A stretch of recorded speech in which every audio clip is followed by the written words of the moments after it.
میں کہتا ہوں جو سچا مومن ہے وہ اس بات پر عہد کرتا ہے کربلا کی سرزمین پر بھی اذان کی آواز بند نہ ہو سکی تھی، جہاں بہتا خون بھی بتا رہا تھا اسلام زندہ ہوتا ہے ہر کربلا کے بعد۔ آج یہ حالات اگر ہمارے موافق نہیں ہے تو میرے عزیزوں نسلوں میں کوئی تو آئے گا جو صلاح الدین بن کر کے ابھرے گا،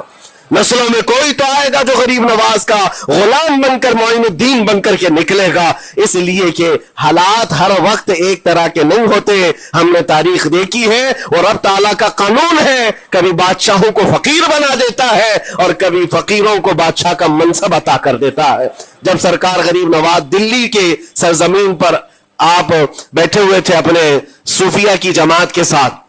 ایک دسترخوان لگا ہوا تھا، دسترخوان لگا ہوا ہے، اولیاء کرام کی جماعت ہے، ایک دوسرے سے بات چیت کر رہے ہیں۔ دلی میں اس وقت حالات عجیب تھے، ایک چھوٹا سا لڑکا جس کی عمر 13 یا 14 سال کی رہی ہوگی، وہ اپنے ہاتھ میں کھٹوری اور ایک تیر اور ترکش لے کر کے سامنے سے جا رہا تھا۔ اولیاء کی نظر اس پر پڑی، سرکار غریب نواز نے نظر اٹھا کر دیکھی، اور سامنے سے مجمع سے جانے والے بچے بہت سارے ہوتے ہیں، کوئی آیا گیا، لیکن غریب نواز نے نظر اٹھا کر دیکھا اور پھر صوفیہ کی جماعت سے کہا کہ دیکھنا یہ کل دلی کا بادشاہ بن کر کے نکلے گا، ہندوستان کی پوری سلطنت اس کے پاس ہوگی۔ تاریخ میں موجود ہے غریب نواز کی زبان سے نکلا ہوا یہ جملہ، وہ لڑکا کوئی اور نہیں تھا، سلطان شمس الدین التمش، جو ہندوستان کا طاقتور بادشاہ بن کر کے نکلا تھا۔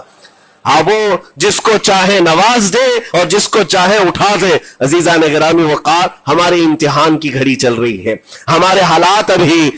یعنی بیک کی طرف اگر جا رہے ہیں تو اس کا مطلب یہ نہیں ہے کہ ختم ہو گئے، ہم یہ دیکھتے رہیں گے اور رب تعالیٰ کی مدد کا انتظار بھی کریں گے۔ ہمارے ساتھ جو کچھ بھی ظلم ہو یا ناانصافی ہو، ہر ایک چیز کے لیے ہم اتنا ہی کہتے ہیں یہ وقت بھی گزر جائے گا، رات ہمیشہ نہیں ہوتی، صبح کا اجالا ضرور آئے گا، صبح کا اجالا آئے گا۔ عزیزان گرامی وقار، سرکار غریب نواز رضی اللہ تعالیٰ عنہ کا وہ جملہ یاد رکھو، ہم اللہ اور اس کے رسول کے بھروسے جیتے ہیں، اللہ اور اس کے رسول کے بھروسے جیتے ہیں۔ طاقتیں، قوتیں یا تخت و تاج ہمارے مخالف ہو جائے تو یہ نئی بات نہیں ہے، اسلام کے ساتھ یہ ہر بار ہوتا رہا ہے، اس سے پہلے بھی ہوا ہے، حالات ہمارے مخالف رہے۔ اولیاء کاملین کی جماعتیں دیکھیے، اہل بیت اطہار، رسول اللہ کی آل،